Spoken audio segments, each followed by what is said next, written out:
आंखों की दो बूंदों से सातों सागर हारे हैं जब मेहंदी वाले हाथों ने मंगलसूत्र उतारे हैं। जी हाँ, कुछ ऐसा ही मंजर था 14 फरवरी 2019 को जब सीआरपीएफ के 45 जवानों ने अपने प्राणों की आहुति दे दी थी। उस दिन तिरंगा पहनाने से ज्यादा कफन के लिए इस्तेमाल हो रहा था। आदरणीय अध्यक्ष महोदय, सम्मानीय निर्णायक मंडल एवं उपस्थित साथियों, मैं सीआईएसएफ उप निरीक्षक पिंटू राम मीणा आज के वाद विवाद के विषय को केंद्रित करते हुए विपक्ष में अपने विचार प्रस्तुत करना चाहूंगा। महोदय, मैं एक सैनिक हूँ और मेरे लिए तो संविधान ही गीता है, बाइबल है, कुरान है तथा भारतीय संविधान के अनुच्छेद 33 के तहत मेरे मौलिक अधिकार इसलिए छीने गए हैं ताकि मैं देश की रक्षा कर सकूं, देश के आत्मसम्मान और मान मर्यादा को बचा सकूं।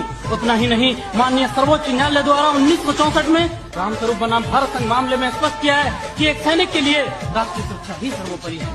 जबकि महोदय, आंखों की दो बूंदों से सातों सागर हारे हैं जब मेहंदी वाले हाथों ने मंगलसूत्र उतारे हैं। जी हाँ, कुछ ऐसा ही मंजर था 14 फरवरी 2019 को जब सीआरपीएफ के 45 जवानों ने अपने प्राणों की आहुति दे दी थी। उस दिन तिरंगा पहनाने से ज्यादा कफन के लिए इस्तेमाल हो रहा था। आदरणीय अध्यक्ष महोदय, सम्मानीय निर्णायक मंडल एवं उपस्थित साथियों, मैं सीआईएसएफ उप निरीक्षक पिंटू राम मीणा आज के वाद विवाद के विषय को केंद्रित करते हुए विपक्ष में अपने विचार प्रस्तुत करना चाहूंगा। महोदय, मैं एक सैनिक हूँ और मेरे लिए तो संविधान ही गीता है, बाइबल है, कुरान है तथा भारतीय संविधान के अनुच्छेद 33 के तहत मेरे मौलिक अधिकार इसलिए छीने गए हैं ताकि मैं देश की रक्षा कर सकूं, देश के आत्मसम्मान और मान मर्यादा को बचा सकूं।